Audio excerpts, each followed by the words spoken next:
सुनिए परीक्षा में हुई पेपर लीक की घटनाओं की निष्पक्ष जांच और दोषियों को कड़ी से कड़ी सजा दिलवाने।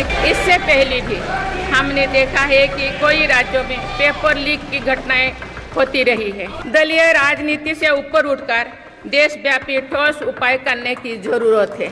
हमें याद रखना होगा, लोकतांत्रिक संस्थाओं और चुनावी प्रक्रिया पर लोगों के विश्वास को चोट पहुंचाना उसी डाल को काटना जैसे जिस पर हम सब बैठे हैं। 25 जून 1975 को लागू हुआ आपातकाल संविधान पर सीधे हमले का सबसे बड़ा और काला अध्याय। माननीय सदस्यगण, सरकार का ये निरंतर प्रयास है कि देश के युवाओं को अपनी प्रतिभा दिखाने का उचित अवसर मिले। सरकारी भर्ती हो या फिर परीक्षाएं, सुनिए परीक्षाएं किसी भी कारण से इनमें रुकावट आए, ये उचित नहीं है। इनमें शुचिता और पारदर्शिता बहुत जरूरी है। हाल ही में कुछ परीक्षाओं में हुई पेपर लीक की घटनाओं की निष्पक्ष जांच और दोषियों को कड़ी से कड़ी सजा दिलवाने के लिए मेरी सरकार प्रतिबद्ध है। इससे पहले भी हमने देखा है कि कई राज्यों में पेपर लीक की घटनाएं होती रही है। इस पर दलीय राजनीति से ऊपर उठकर देशव्यापी ठोस उपाय करने की जरूरत है। संसद ने भी परीक्षा में होने वाली गड़बड़ियों के विरुद्ध एक सख्त कानून बनाया है।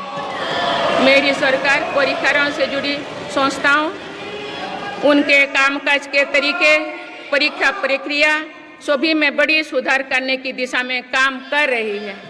आज पूरा विश्व हमें मदर ऑफ डेमोक्रेसी के रूप में सम्मान देता है। भारत के लोगों ने हमेशा लोकतंत्र के प्रति अपना पूर्ण विश्वास प्रकट किया है। चुनाव से जुड़ी संस्थाओं पर पूरा भरोसा जताया है। स्वस्थ लोकतंत्र को बनाए रखने के लिए हमें इस विश्वास को सहेज कर रखना है, इसकी रक्षा भी करना है। हमें याद रखना होगा, लोकतांत्रिक संस्थाओं और चुनावी प्रक्रिया पर लोगों के विश्वास को चोट पहुंचाना उसी डाल को काटना जैसे जिस पर हम सब बैठे हैं। हमारे लोकतंत्रों की विश्वसनीयता को ठेस पहुंचाने की हर कोशिश की सामूहिक आलोचना होना चाहिए। हम सभी को वो दौर याद है जो बैलेट पेपर छीन लिया जाता था, लूट लिया जाता था। मतदान प्रक्रिया को सुरक्षित बनाने के लिए ईवीएम को अपनाने का फैसला किया गया था। पिछले कई दशकों में ईवीएम में सुप्रीम कोर्ट से लेकर जनता की अदालत तो हर कसौटी को पार किया है।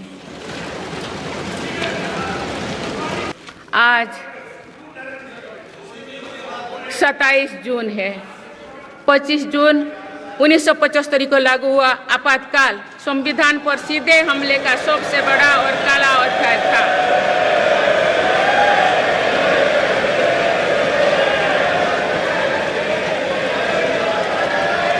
तो पूरे देश में हाहाकार मच गया था, लेकिन ऐसी असंवैधानिक ताकतों पर देश ने विजय प्राप्त करके दिखाया, क्योंकि भारत के मूल में गणतंत्र की परंपराएं रही है।